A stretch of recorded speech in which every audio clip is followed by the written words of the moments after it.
Yes.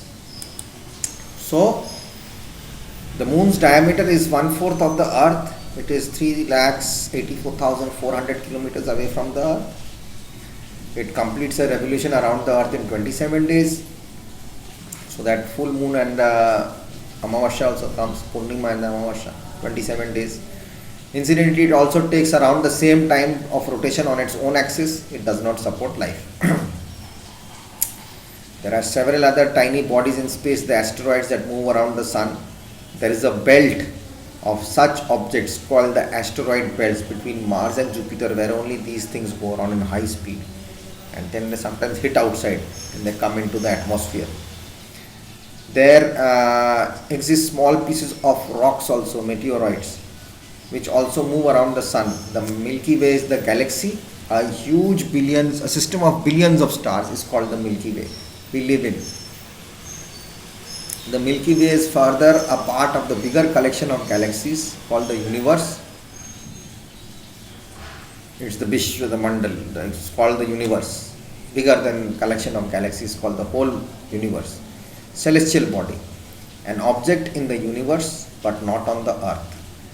It is said to be celestial body, example sun, earth, moon, stars. They are not inside the earth, outside the earth. A star is a celestial body that can be characterized of being very hot and big and made up of gases is a star.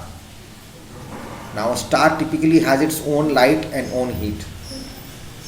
Full moon night, a night when the moon is visible from the earth as a sphere, is called the full moon night. It occurs once a month, which we call Purnima. The new moon night, the 15th night after the full moon night, when the moon is not visible at all in the sky, is called the new moonlight. Full moonlight is Purnima, new moonlight is just going to come out that time. Constellation, a group of several stars which can be usually recognized by a definite pattern or a design, is called a constellation. By example, the Ursa Major. Okay. I will give you all details of these notes which I am telling you. The Ursa Major or the North Star. A celestial body, planets. A celestial body which revolves around a particular star in an orbit, and it gets all the light from that star. It's called a planet. Earth is a planet. It's a celestial body which revolves around a particular star in an orbit and gets all its light from that star. It's called the planet. Earth is a planet. Satellites, a celestial body which revolves around a planet in a particular orbit, is called a satellite. The moon is the satellite of earth, as I said. The orbit is the path, the road, definite elliptical path in which a planet or satellite always remains. It does not go out of it. It's called the orbit of that planet or satellite of that planet. It's type of a circle type of thing and goes around like that. It will not go out from there. It is there constantly. The sun is fixed, the planet is revolving around the sun, the elliptical orbit. It goes far and again comes close and again goes far and again comes close. Got it? The sun is the star that acts as the head of the solar system and around which all planets revolve. The sun is not at the center of the orbit. Instead, it is like inside one side of it. So when a planet goes around it, it comes closer to the sun, again goes away to the sun. Okay, so it's not in the center. Inner planets. The inner planets are the planets that orbit around the sun between the sun and the asteroid belt. That is, are close to the sun. These are Mercury, Venus and Earth and Mars. These are closer to the sun. Outer planets are the planets that orbit the sun beyond the asteroid belt. That is very, very far away from the earth. These are Jupiter, Saturn, Uranus and Neptune. Geoid, the shape of the earth is called a geoid. A geoid is a spherical except for the flattering at two places diametrically opposed to each other. Poles, the two places diametrically opposite each other, which lie on the axis about which a spherical body rotates, is called a pole. two points, a rod inside a ball, if you put it, you go around, that is the pole. Asteroids, a large number of tiny celestial bodies which move around the sun and are mainly present in a belt between the orbits of Mars and Jupiter, are called asteroids. Okay. Meteoroids, small piece of rocks which move around the sun, are called meteoroids. Galaxy is a collection of innumerable stars. Most stars have their own families, like the solar system. The Milky Way is the galaxy in which we live. Universe, the universe is the largest unit in which we live. It is a collection of galaxies. There is only one universe and everything exists inside that. Okay, so this is clear till there, and we'll keep it till here. In the next class, what I'm going to do is I'm going to take it through and I'll read through it. I'm going to give these notes to you also. So in the last class we have done, this is almost complete. Page 184. Asteroids we have done, phases of the moon. I'm going to read those and I'm going to tell you. I'm going to read through the chapter also. So we were there, our planet, the Earth.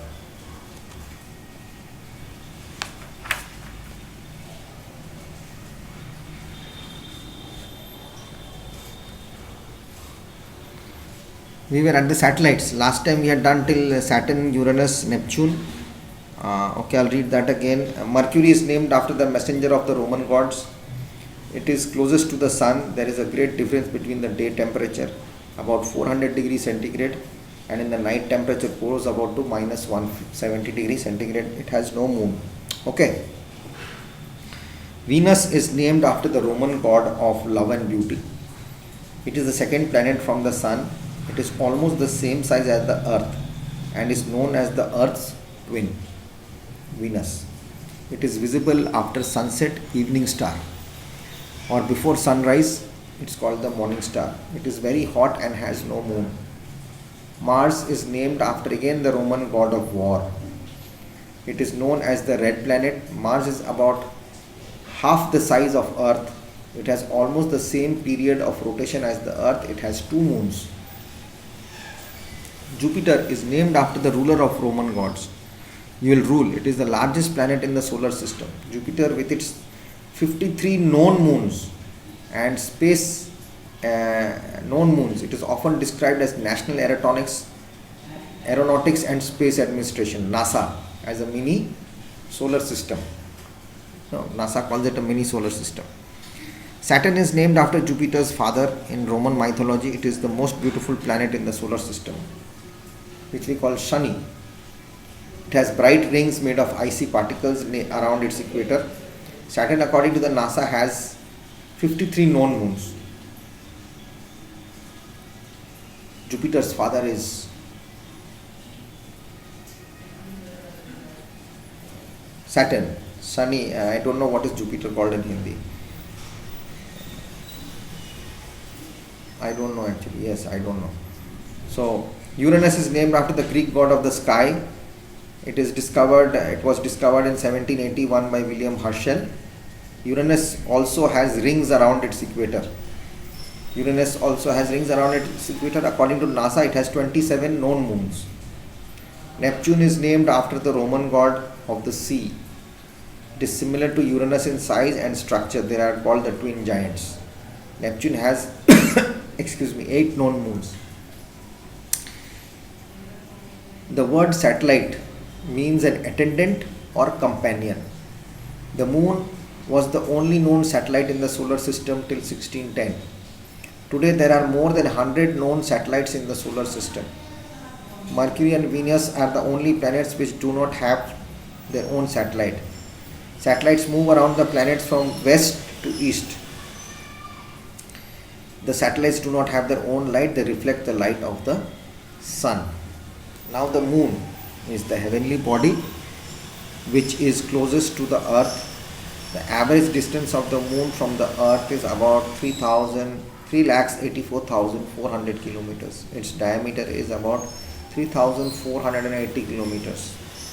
The moon appears larger and brighter than any other celestial body in the sky because it's quite close to us. The reflected light of the sun from the moon reaches the earth's surface in about 1.3 seconds. No life can exist on the moon due to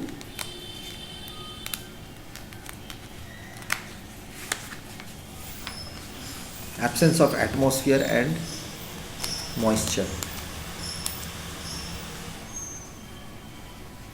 There is no sound and there is no air to carry sound waves. The moon rotates on its axis and revolves around the earth from west to east. The time taken by the moon to complete one rotation and one revolution is the same. Thus we always see the same face of the moon. We don't see the other side face of the moon. The days of the moon are very hot, 120 degrees centigrade, and nights are very cold, minus 120 degrees centigrade. Two American astronauts, Neil Armstrong and Edwin Aldrin, landed on the moon on 21st July 1969. They explored and photographed the surface of the moon. This was followed by several other attempts by USA and Russia. Okay. You'll see this drawing the phases of the moon, how it goes around, how it goes away from the sun, the sun rays are coming, how it gets affected, how we don't see the moon, what part we see the other side of the moon. We know the moon reflects the light of the sun. Thus the visible shape of the moon changes from night to night.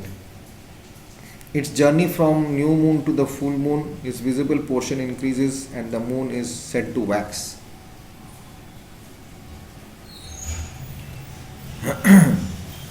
Its journey from full moon to new moon, this visible portion decreases and the moon is said to wane.